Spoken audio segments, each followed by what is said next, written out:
Well, good morning, good evening, good beautiful everything, everybody, wherever you are in the world. And I want to just say this is not more on Hugh Grant, it's Hugh Jackman. So I'm going to ask more names in the back room just to change that in the title as we speak.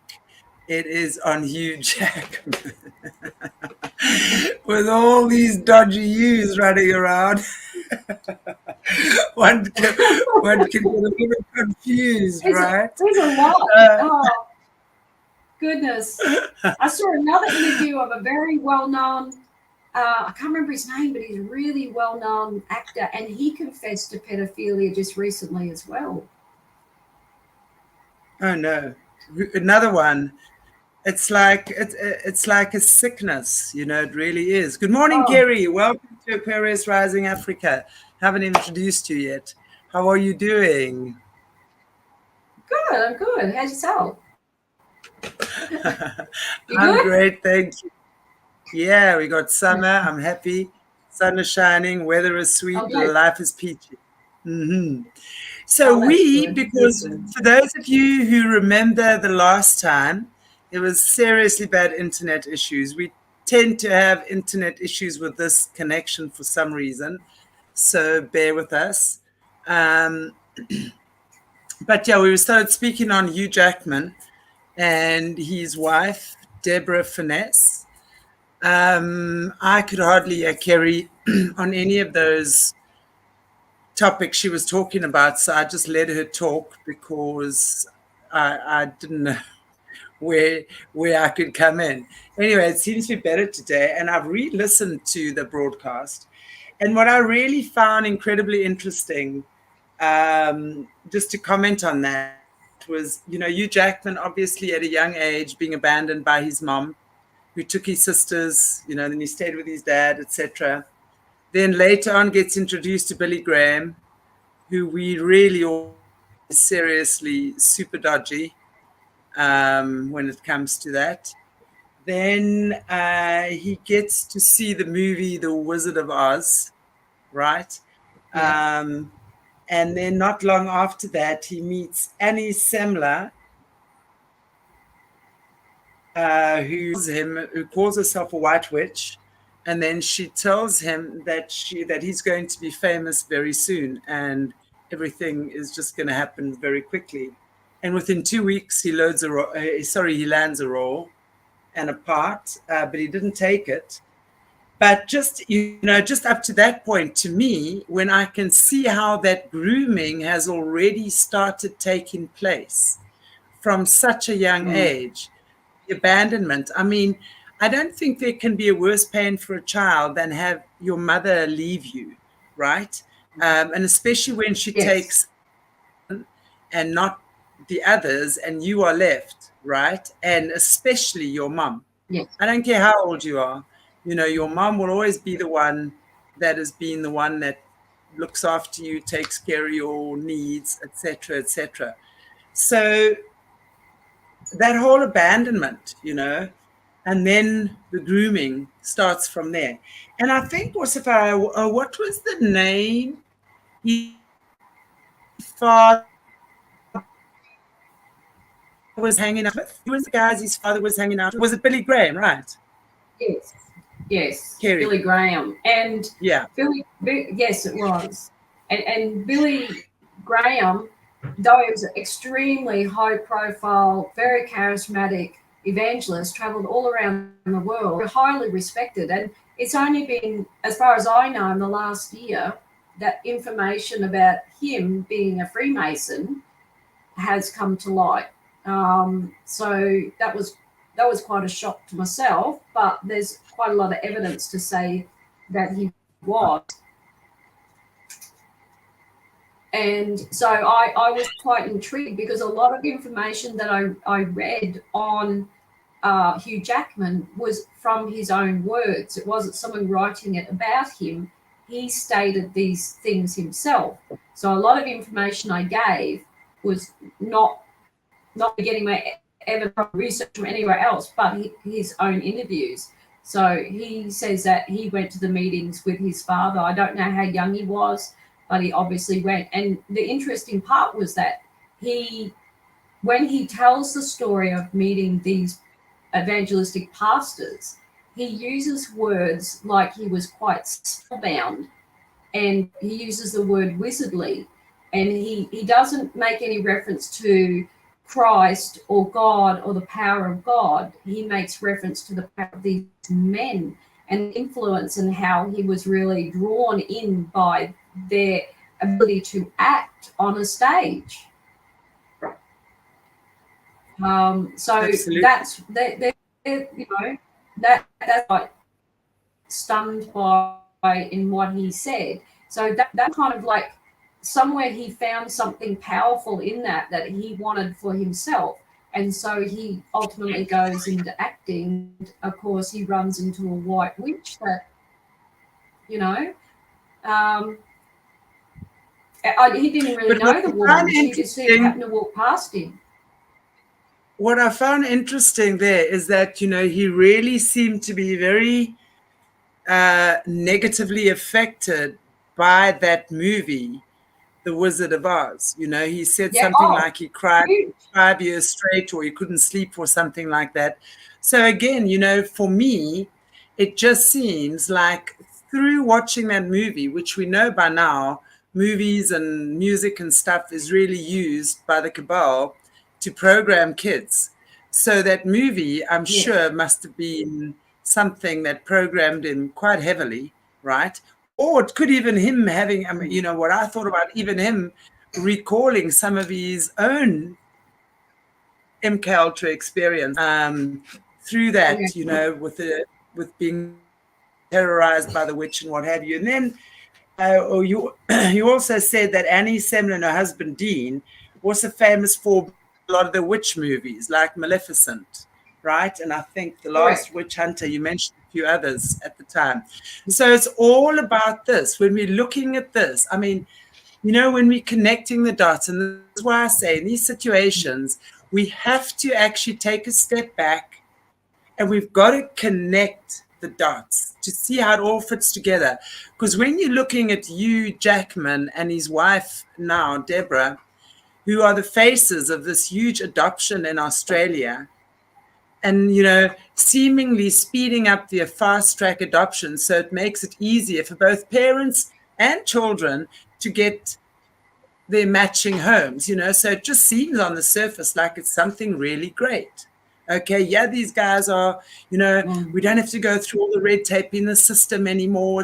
Thank God we can have our baby. And it's not that, I'm not saying it's not that for everyone. Of course, there are those parents and there are those children who are very fortunate and they really have great experiences. I'm talking about this dodginess here, because when we're looking at his beginnings and the programming and the grooming he's gone through, and the people that he's had all that grooming with, it paints the picture. It paints the picture. And we cannot deny that is happening. And more, we as the general public have to wake up to that. These celebrities are puppets for a much higher order. They are used to traffic, and whatever their part in the system is, they are playing that part. And they're all these beautiful people with these unusual lives and unusual stories. The whole thing, with Hugh Jackman as well, is the fact he's been revered because obviously being a pretty attractive man, and I don't think anyone can deny that whether you like his look or not, he's an attractive man. Okay. Married to a woman much older than him who doesn't follow Hollywood standards, well, what we see anyway, on the surface. So there's that whole thing. So he would have been used for that as well, Younger men with older women. Older women are beautiful. Of course they are. There's no doubt about that.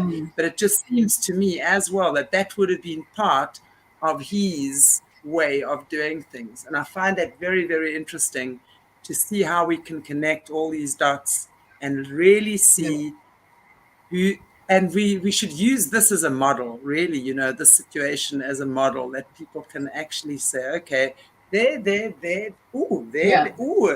there's the picture. And with all these celebrities, right? We're going to be talking about Madonna later on as well, who's in deep shit here in Africa, as she should be, and I hope that she pays the piper here. Yeah. Anyway, story just now. Sorry, Yeah. Kerri, just for you to then continue with what you were saying. No, that's all right. I mean, you know, like we could kind of look at it both ways here. Is that Hugh Jackman could be perfectly, say, innocent and understanding his role in what's happened or how he influences people. You know, that does occur.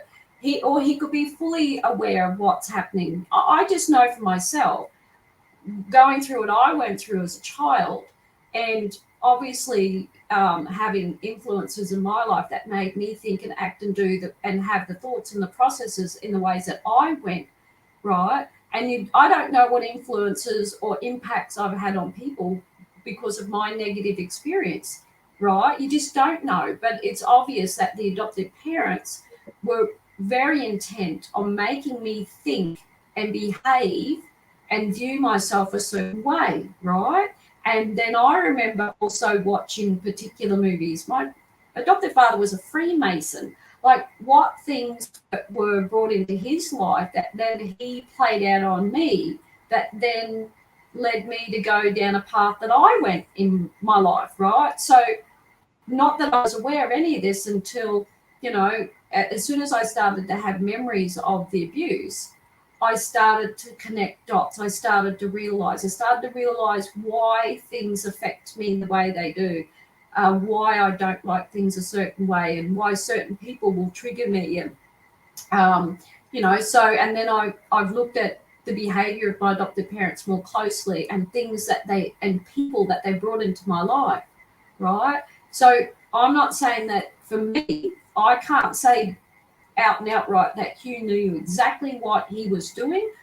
He's never said it, but when you look at the things I brought in our last interview, there's certainly something very, very questionable in how he was raised, who he was influenced by, and where his life went. It's like somebody had a hand on him in a particular way, just maneuvering him where they wanted him. And he ended up marrying a much older woman. Like, I think I said she's 8 years, but I think I heard that maybe she could be 12 years older than him. So he was obviously looking for a mother figure, someone who he's missed in his life. And I've also heard that she could possibly be his handler. And could she also be involved in witchcraft herself? I mean, I've got some images of them at a spirit. I don't know if it's actually a spirit cooking event, but they're at this event with this naked woman in this huge tub with liquid that looks like blood. And Hugh's looking in, she's looking in, and there's a child but a few feet behind them. And these two people are the face of protecting children and in Australia and adoption. And to me, that's extremely disturbing, beyond disturbing for me. And Actually, so I actually have these pictures here. I'm going to actually forward them to Mornay. Sorry, guys, and ask him if he can just put them up.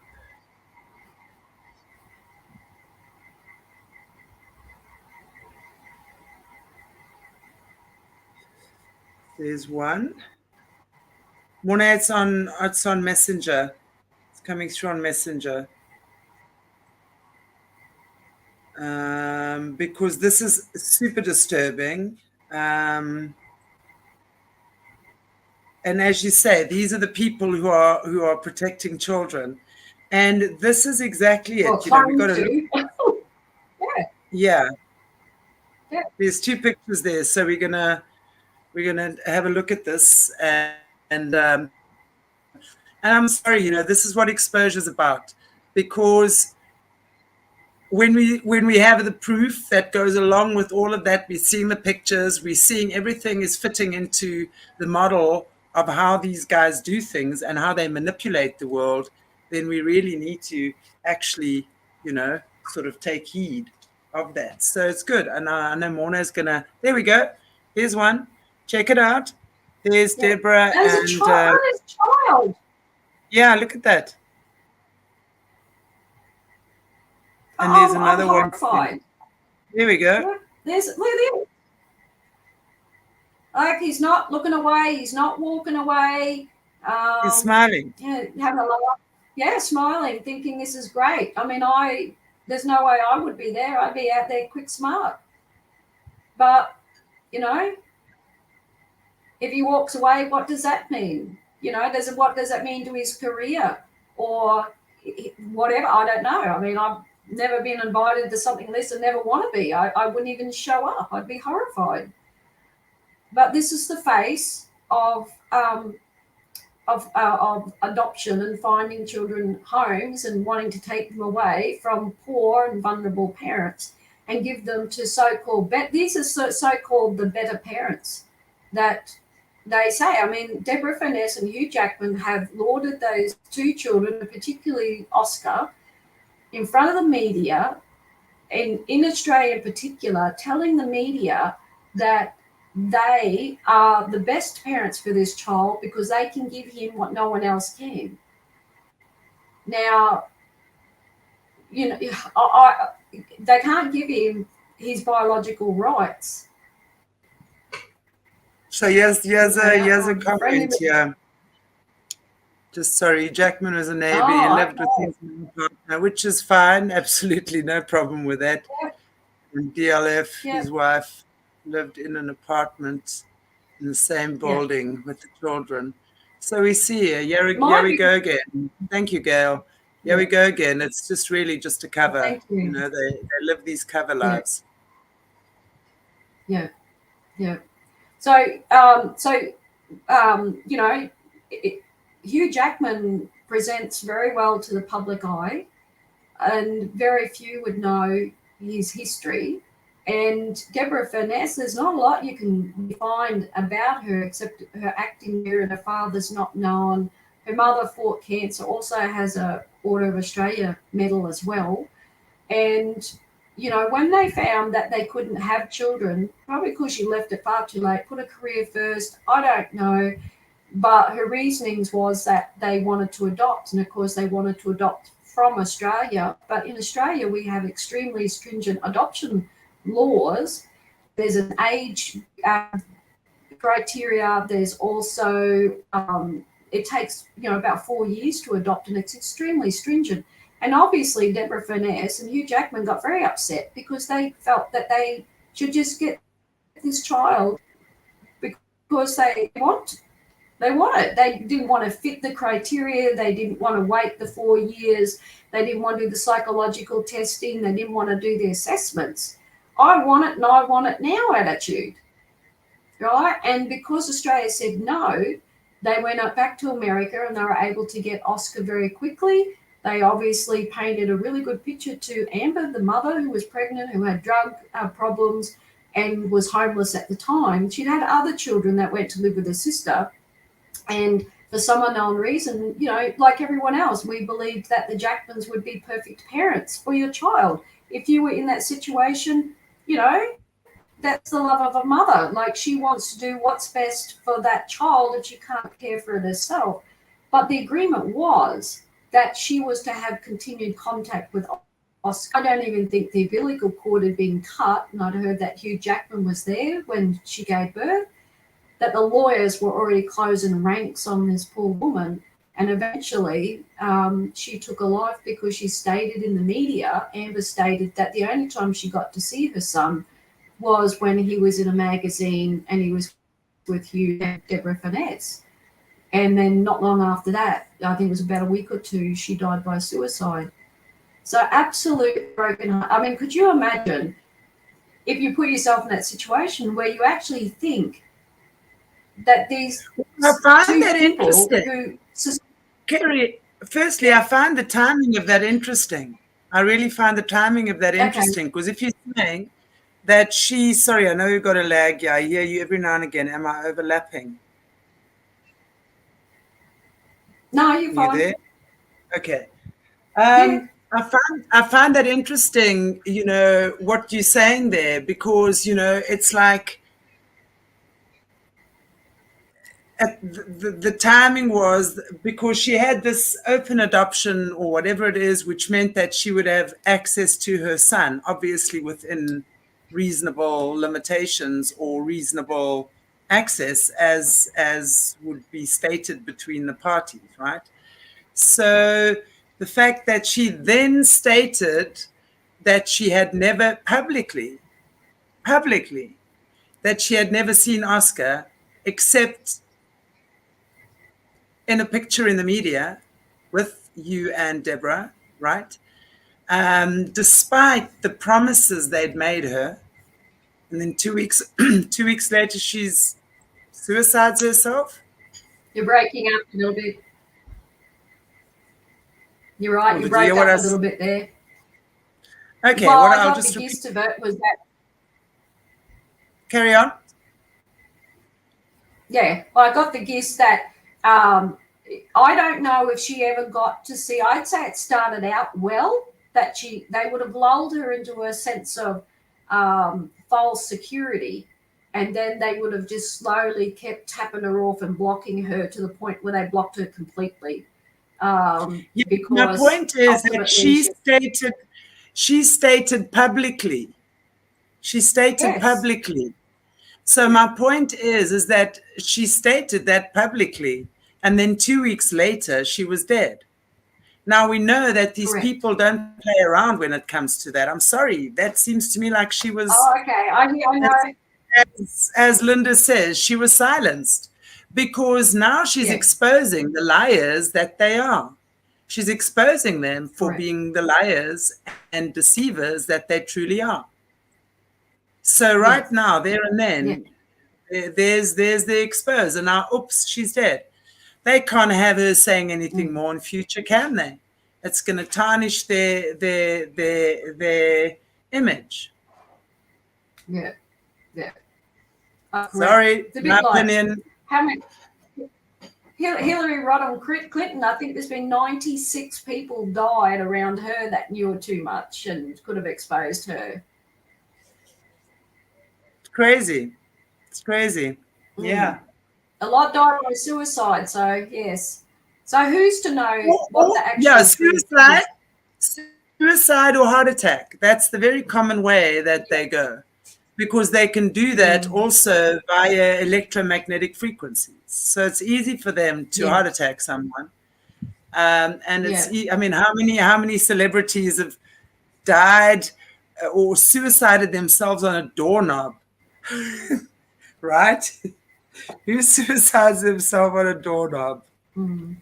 Anyway, my But that opinion. was witness. I definitely, yeah. But if somebody knows somebody's weakness, which they would have known hers, they only have to push enough buttons, Chantel. They only and they can just step back and watch it self-implode. Seriously, like if she lost her supports, they could have. I know I've worked with kids who had drug issues, and so many times drug dealers would offer it to them for free and keep plugging away to get them back on. You know, anything could have occurred to make sure that Yeah, she wasn't that's why I going say. to keep pushing the info. Mm, That's why I say definitely. yeah, that's why I say. Obviously, they would have done. They would have surreptitiously done stuff to her, as you say, in a very manipulative way over time, just broken away at who she is, you Mm. know.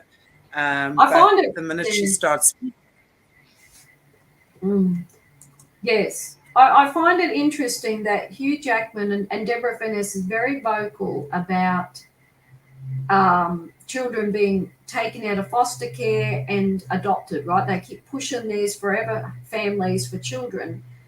And there are so many children in the States that have been in foster care nearly all their life.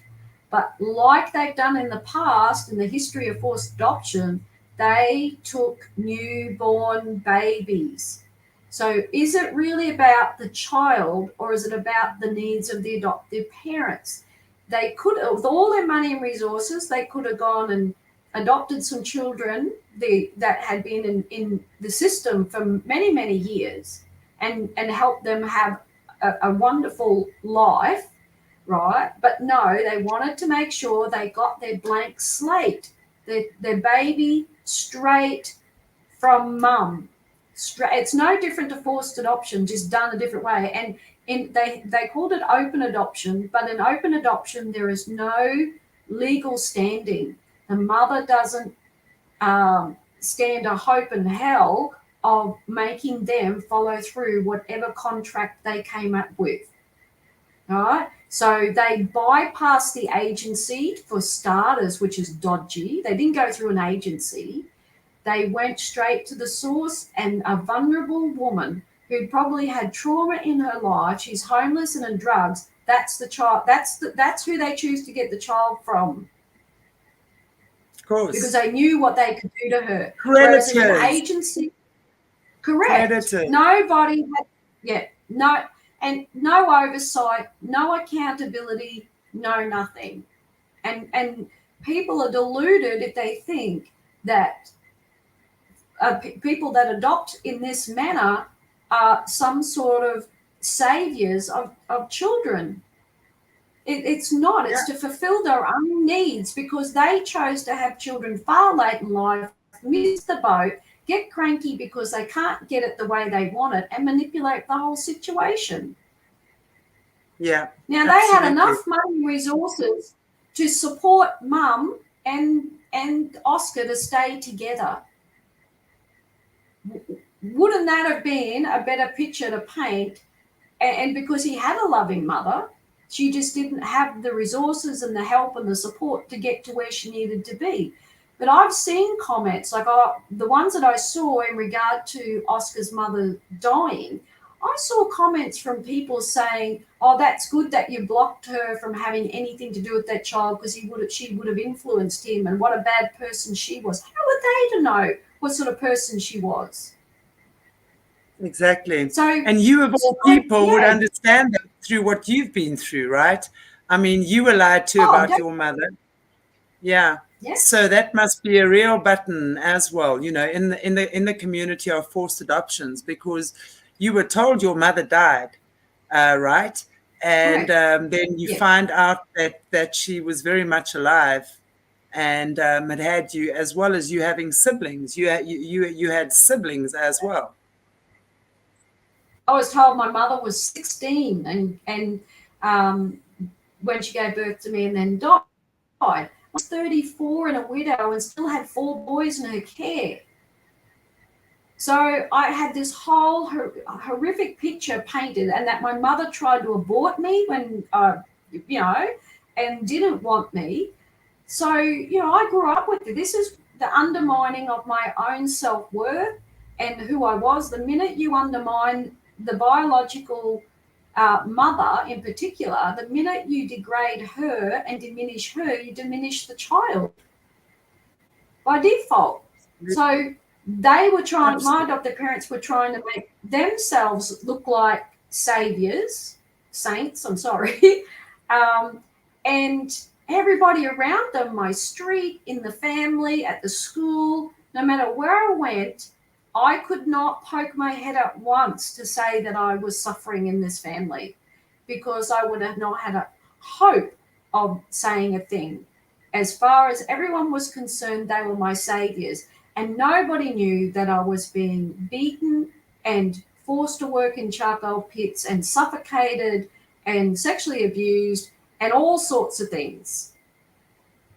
So that's what I had to grow. And it's even hard now as an adult when I started to share my story, because I'm tearing down this fake image that people have about adoption and adopted parents. They are fulfilling their own needs first. They're not thinking about the child and what trauma and difficulties are faced by us by being adopted and by being removed from our biological families. They don't think about that for 1 minute. They think that whatever they're doing is the best thing going. And when I would hear Deborah Furness and Hugh Jackman laud themselves has this hugely great people. Look, I just really wanted to be ill. I would hear it because what they were saying to vulnerable mothers and any mother that was forced to give their child up was that they're nothing, and because you're poor, that your child sees you as worthless. You're only of worth if you have status and you have money and influence. Money. And I'm going to tell you, I've been a youth worker for over 17 years. It didn't matter what those parents lived with, like very little. Those children loved and adored their parents. Even some of the parents that were abusive, those children loved their parents and wanted the abuse to stop. Yeah. And we're doing a disservice to those children when we disparage those parents. Because my motto is, if you save the parent, you save the child. Absolutely.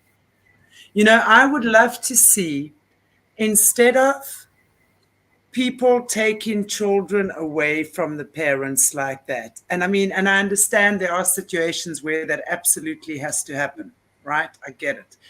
But in situations where the mother's got a problem, she might have lost her job or has fallen off the bandwagon and been kicked out and doesn't have family and support. You know, it's easy for dedicated professionals to be able to determine the intention of someone relatively soon. So to then work together with that mother and the child or the children and help them as a unit rather than rip the kid away and then send them all over, because we know this has become a cover. It's a farce. All we have to look at what these people are doing, you and Deborah, and I'm sorry, because the way I see it, yes, they had no intention of keeping the mom around because she was a hindrance to them, right? Imagine them having Christmas family photos with ex-drug addict mommy in the picture as well. That just doesn't serve them well in there, or maybe it would have actually. But the fact that she was around and would have, in my opinion, probably made some noises to the media again, you know, and maybe even created some shenanigans. Yes, of course, she was quite worn down at that stage. Maybe she felt she had nothing to lose. And that's why she came up and said what she said. And hallelujah for that, because the world needs to know that they're liars and deceivers when it comes to children. We don't do that. So for me, you know, that really is, and you're talking about the fast track adoptions as well. Sounds like a brilliant idea. But when we know what's happening behind the scenes, that, I mean, there can't be, and especially when it's an open adoption and you have no legal rights as the mother, that's just insane. I mean, that's like, why do you even sign anything then? You may as well just sell your baby. I mean, and then, you know, why would you even sign anything with someone who's having an open adoption with your child if you really did want to stay in touch with your kid, right? I mean, to me, that's ridiculous. That why do they even give people these contracts if it's not valid? It's just it's a ruse. It's not legally binding. Yeah, it's a ruse. It's an absolute. Yeah. Anyway, I'm not sure if you have anything else to say about that. Do I have anything else to say about that? Yeah, no, I think, look, we'll probably keep coming back to it on the odd occasion because, you know, Deborah Furness, particularly here in Australia, she's really taken a bee in a bonnet here because they said no to her. So she's really taken a bee in a bonnet here to keep plugging away at our adoption laws. And, you know, she wants parents who just want children to be able to get them. And when I speak to government, speak to anybody, is that when you adopt a child, it is in no shape, way, or form anything like raising your own child. It comes with a whole new set of rules and guidelines and behaviors and treatment, and there's a whole lot of stuff that has to come with it. And if you don't learn that, then you are going to re-traumatize that child who's already traumatized from being separated from their mother. So that's why I keep doing what I'm doing, because I have to educate people that adoption is nowhere near raising your own biological child, and it's completely different. And Deborah Furness and Hugh Jackman are trying to tell you that it's no different. Well, I'm sorry, it is. It's completely different. I find it, also speaking about the more celebrities, we mentioned a bit about Madonna last week as well. And of course, this has been a big time where Madonna's face is all up in the press about this as well, because she has adopted 4 children from Malawi. Okay, here in Africa. The oldest one is a guy called David Banda. Now, if you guys look at my Facebook, Aquarius Rising Africa Facebook page, and my Twitter, my personal Twitter, I don't know, Mornay can maybe put both links up on there for my personal Twitter as well as Aquarius Rising's Twitter, but I post a lot about this sort of stuff on those pages, the Aquarius Rising Africa page as well as Twitter.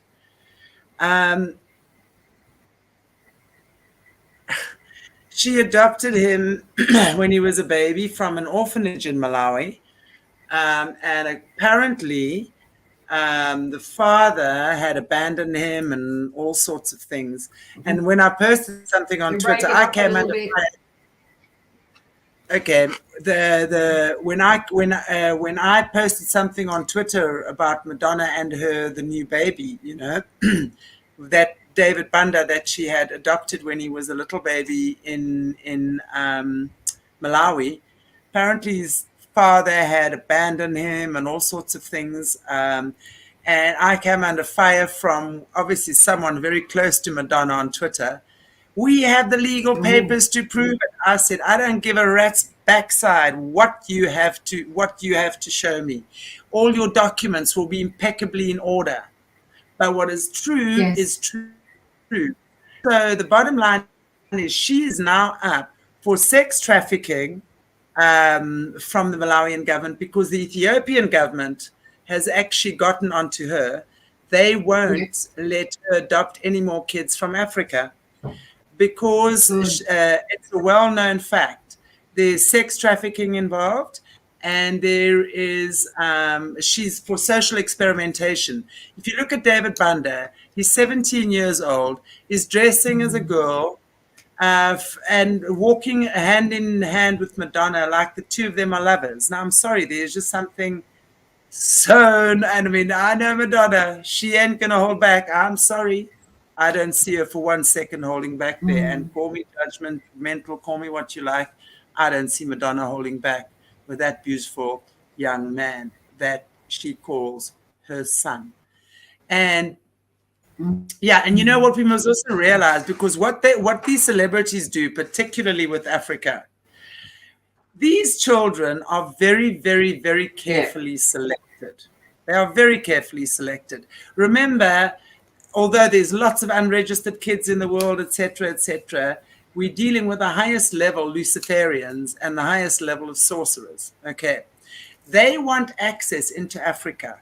Why? For 2 reasons mainly.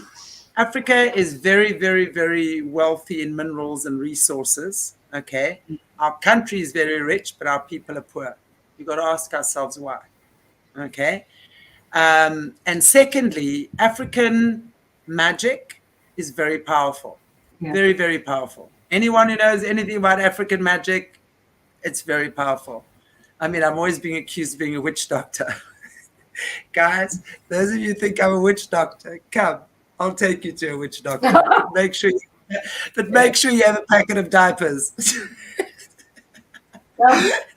Anyway, so what I'm saying is that so they then, through these kids, because they then, all they got to do is take a zap of their blood, goes into the system, and it is then sought for by these people. Ah, there's that child.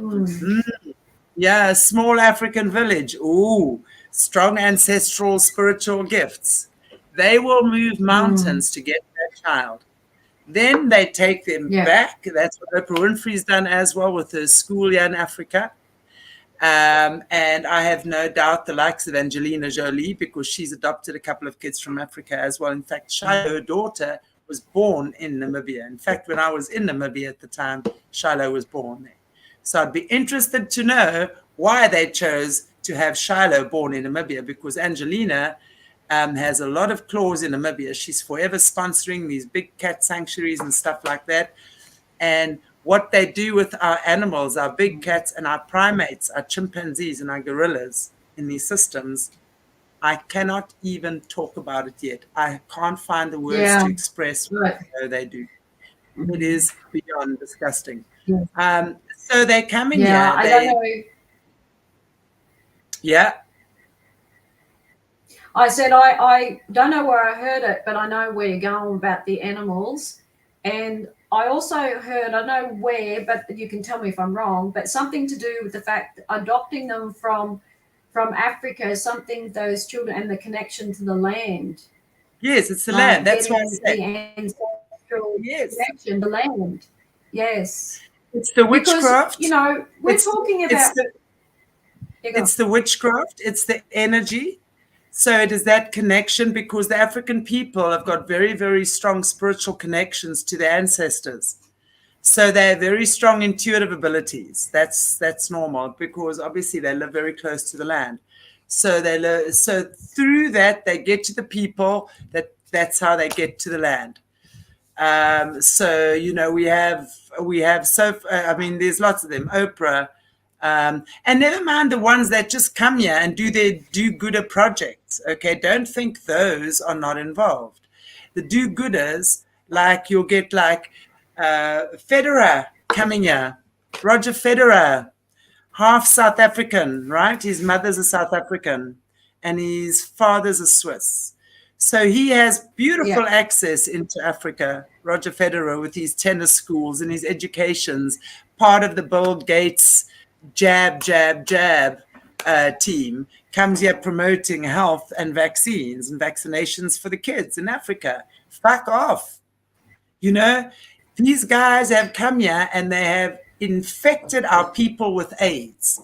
In the 80s, they brought the smallpox vaccine in here and they infected it with AIDS. They were supposed to wipe Africa out with AIDS. It didn't happen. We're still here. And guess what? 69% of us did not take the jab. So I'm saying that people, these guys have got a very nefarious agenda with Africa. They come here. Oprah is the water witch in America. And what she was trying to do with her girls is connect to the fire energy. She wants water and fire. Oprah's idea is to come and be Queen of Africa. I'll tell you that much. That's Oprah Winfrey's idea. She wants to be Mama Africa, and she's got all these little girls doing her jobs for her. Her schools are rife with sexual scandals and kids coming to school with dead babies, stuff like that. I mean, where on earth do you ever hear about this stuff? Ellen DeGeneres with her gorilla sanctuary in Rwanda. Guys, we'll do a whole story. If you guys have been listening to our Jesse Zabota interviews, we've touched on some of what they do with our primates in the system. It is beyond gruesome, and there's more, and Oprah's involved. Yeah, and that's what I'm saying. So these guys come here, Angelina, Charlize Theron. She adopts Charlize Theron, and her dodgy story about South Africa, you know, and her with her dad and stuff being murdered, her mother murdered her, whatever. That happened, but they'll give you different reasons. And then, you know, now she adopts a little. He must be 9 or 10 now. She adopted him. He obviously was little, a boy, Jackson. And then she says, at the age of 3, he said he wanted to be a girl. So then she turned him into a girl. Man, this little boy. Now, what we must also realize is that when they do this to African kids, in Africa, that is considered an abomination.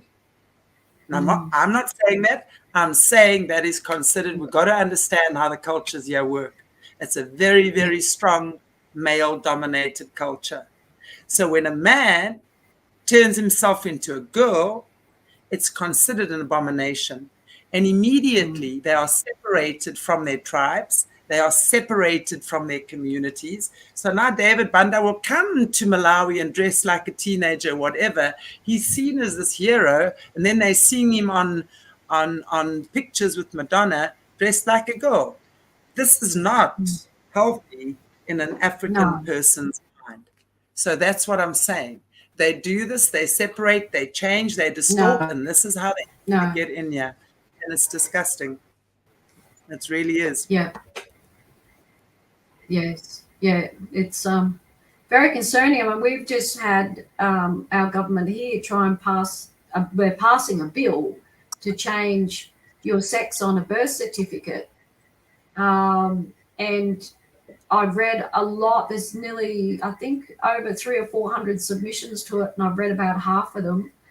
And so this means that without an operation, I can change to male or female, and that will give me the right. So if you're male and I want to change my birth certificate to female without an operation, I can then go into a shower block at a pool or a toilet facility. You imagine, you're swimming at the YMCA or a local pool, and you can just walk into where the girls are and fully disrobe in front of little girls and women.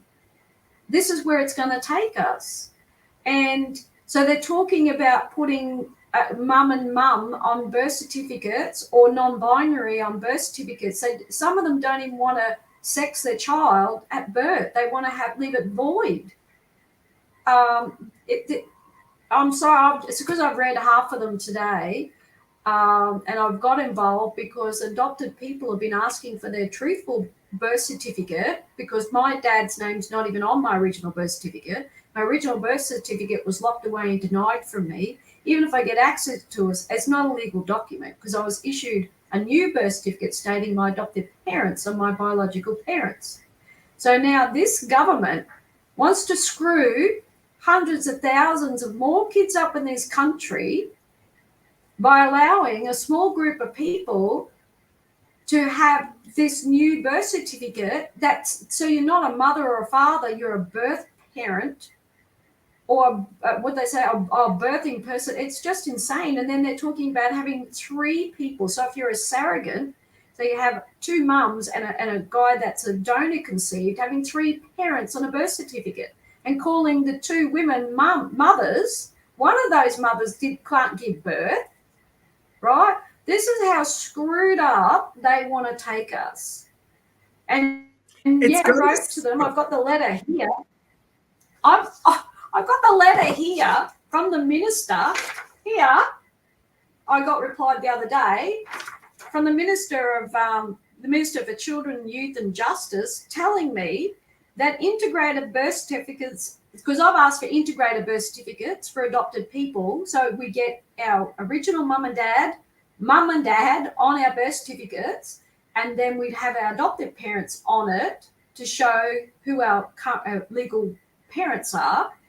And they're telling us, unfortunately, there is currently no proposal before the Queensland government to establish a legislative framework for their creation. However, they're passing a bill so that tomorrow, if I chose to be male without any medical procedure, I could go do it. So you know what? The irony of this, and I'm going to use my humour, I want to identify as non-adopted. Please give me my piece of paper.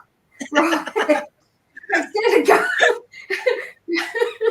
Instead of going to the Supreme Court and cost me $40,000, I want to identify as non-adopted.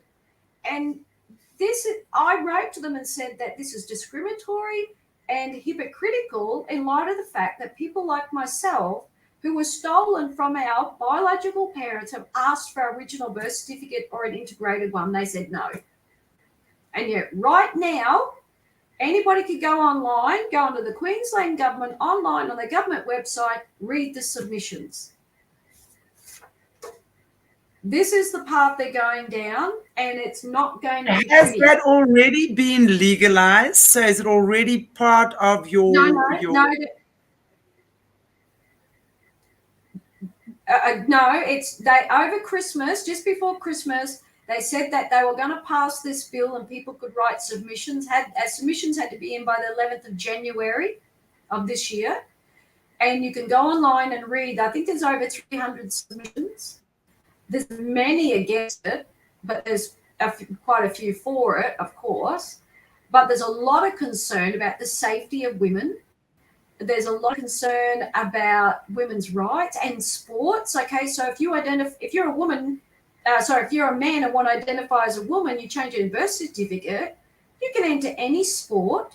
You can go into the domestic violence with a hostel where you're wanting to escape a man from abusing you, and you can go in and say, I'm a woman being abused, and get access, and the women there have to cope having a man dressed as a woman in the facility when you're fleeing domestic violence in prison. So if you want to suddenly identify as a female, they'll put you in a female prison.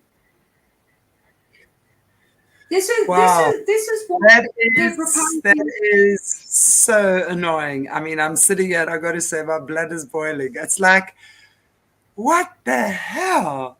I mean, there really is an attack on the feminine form at this point in time, isn't there? It just seems like there's this whole I think in recent years there's been an attack on the male psyche, really, sort of belittling men in many ways.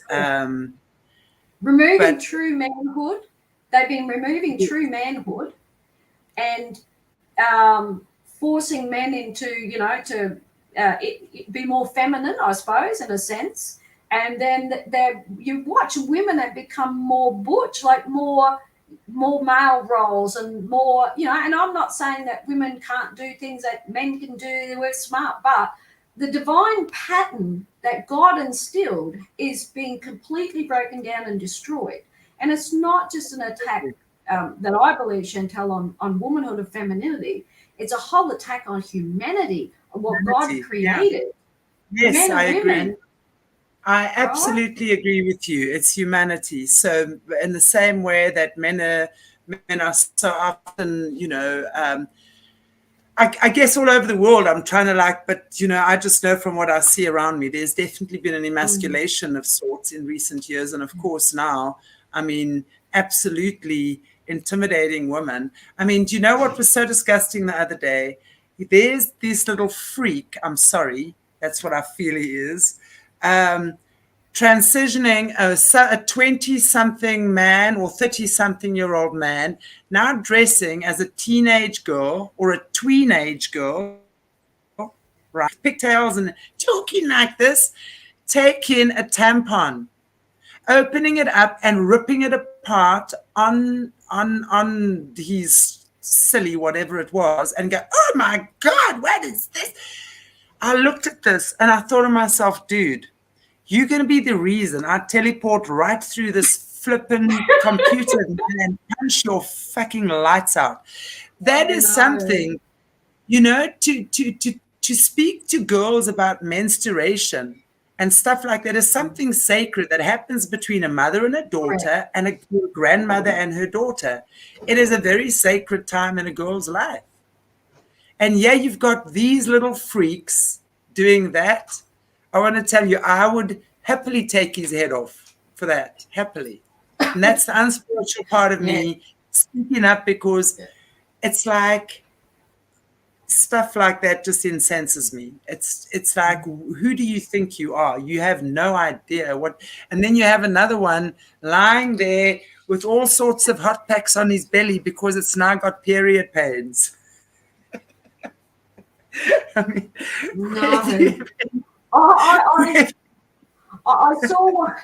saw one the other similar thing, and this gentleman who obviously believed he was a woman kept going to a gynecologist and wanting a pap smear, and because they couldn't give him one, so he kept suing them.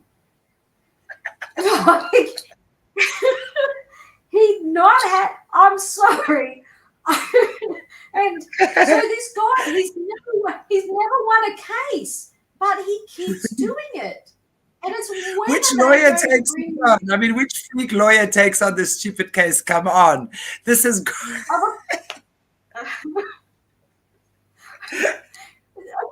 Did you imagine the poor gynecologist just going, "You want me to do what?" And he was very upset. So there's something broken in here. And I think because they've been from babies, they've been working on us as babies and conditioning us and changing us and making sure that children are placed in the path of abusers. As far as I know, most women who are lesbian have suffered traumatic sexual abuse. It's the same as prostitution.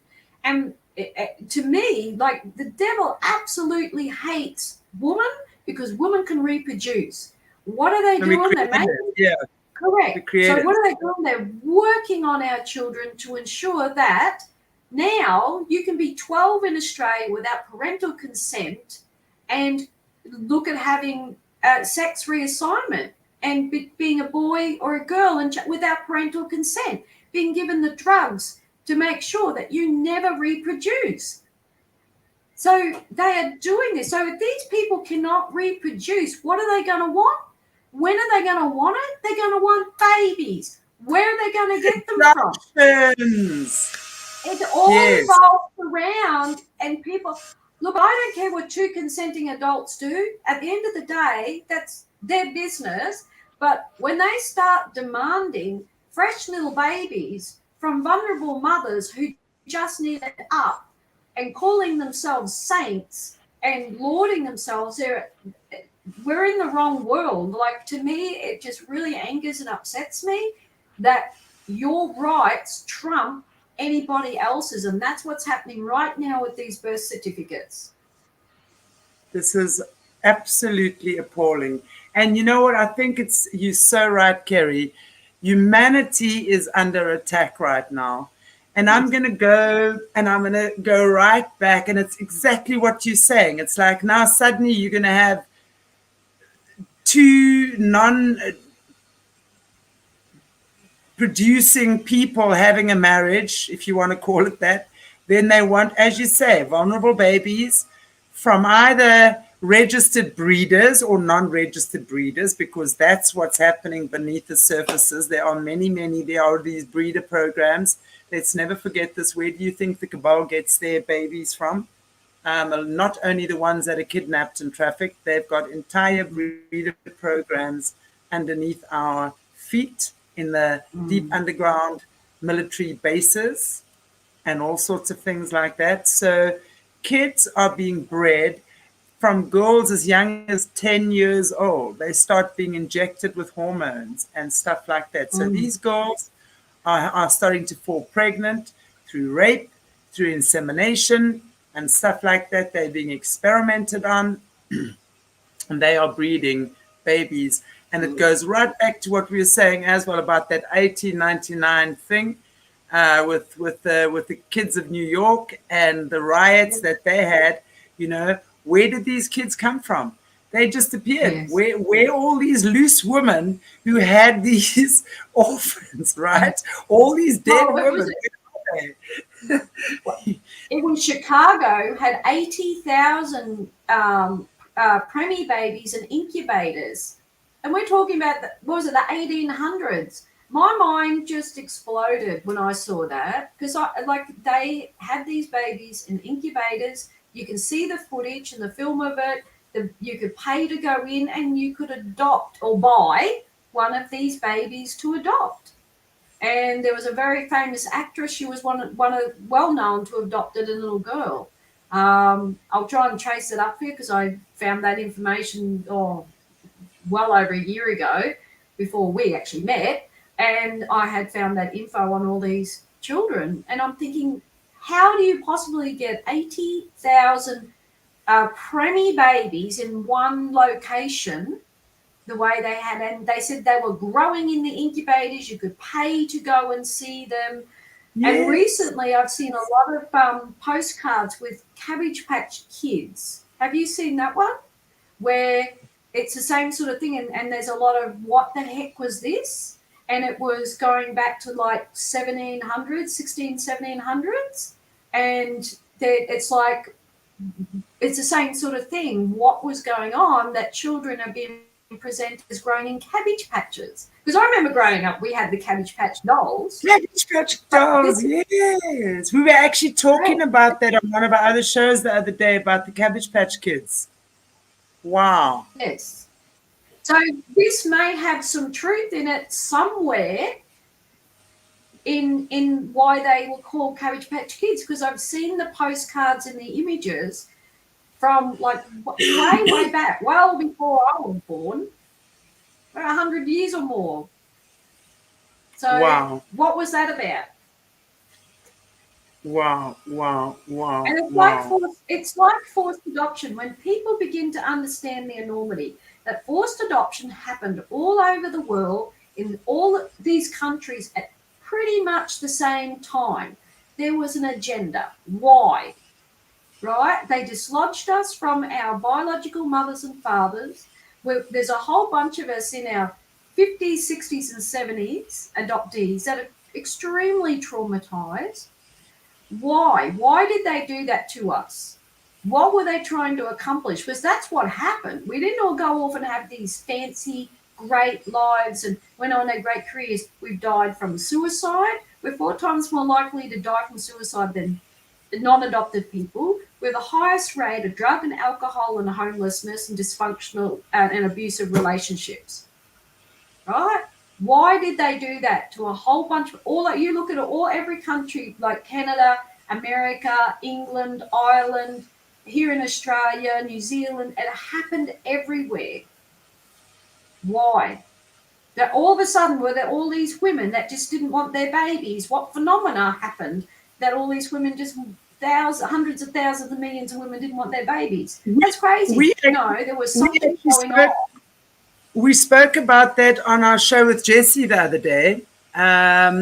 And she's been telling us about the breeder programs that were happening. So there were already underground breeder programs happening, because I think whatever happened, that there was lots of people missing suddenly, they had to refill the cities. If you look at the stuff on Tartaria, you go back and you see how they took pictures at the end of the 1800s, right?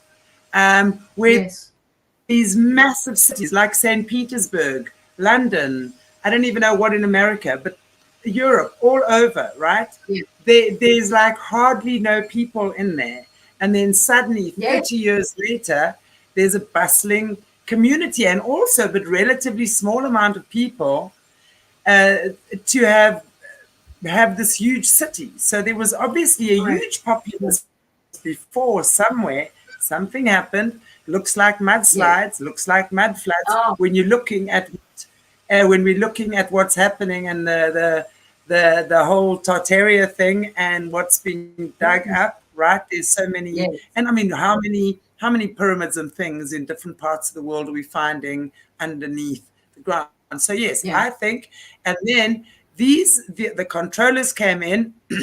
They had to repopulate this planet. They then started with their breeder programs and their artificial insemination with their artificial wombs. And this is how, and I think, that's my opinion. This is kind of the conclusion that we've drawn around how these people, where all these orphans suddenly came from. There's breeder programs. They've been bred.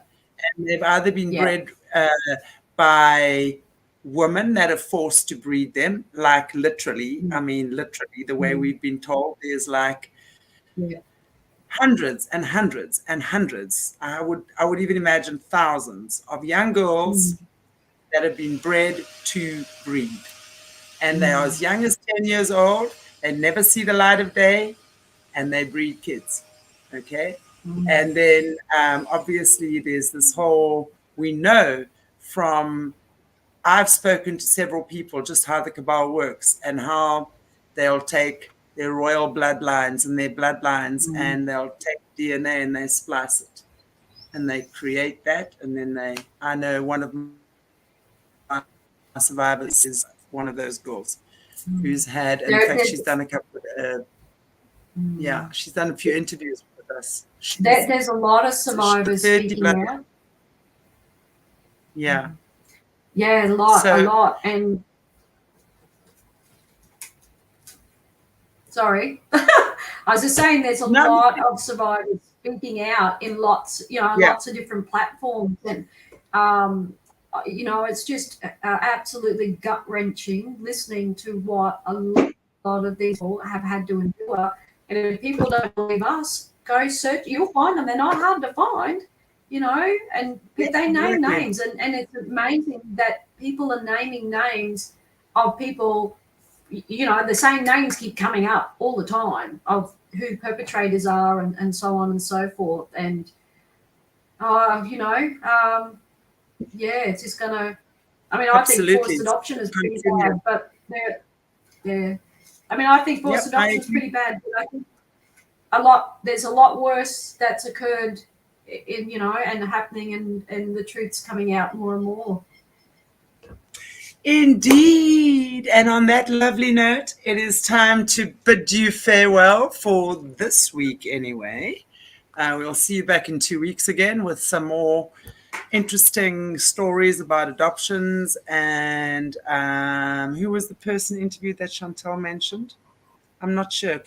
Emma, which person?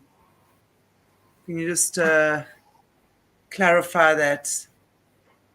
I'm not sure. Sorry, sitting here with a blank.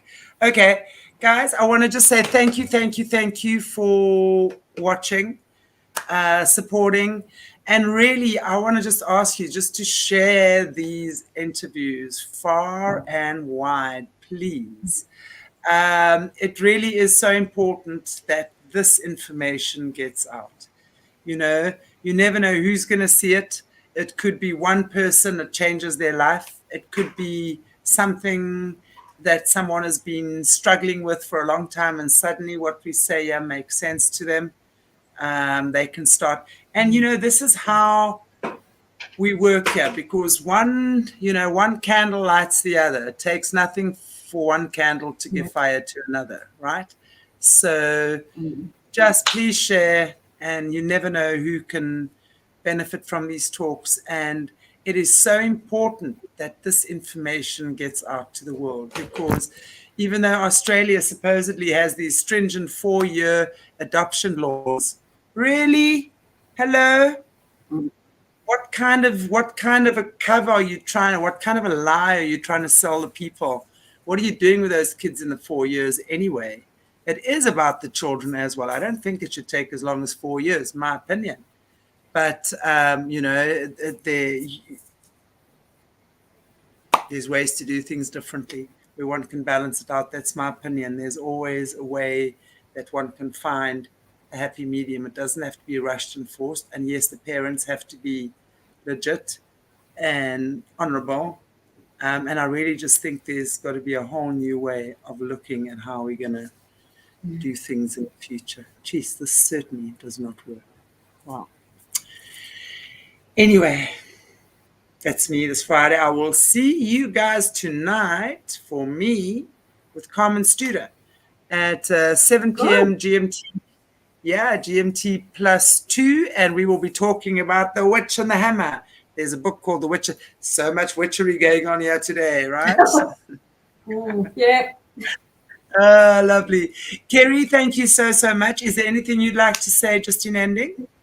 No, just thank you. I've enjoyed having a chat, and I just love the comments that people leave, and keep supporting what's happening around adoption and asking questions. And to me, like, if you see a single mum or a family in crisis, do what you can to help them, because they get targeted. So just put your hand up to help one out. That's all I can say. And yeah. Absolutely. All right. They do get targeted. Yeah. Thank you very much. Yeah. God bless you all. Take good care. If you haven't already, please like, share, subscribe, press that notification bell. You on Facebook, Twitter, BitChute, Rumble, Odyssey, of course, YouTube. And really just appreciate your sharing. Thanks, guys. God bless you Take all. care, eh? Bye-bye. See you soon.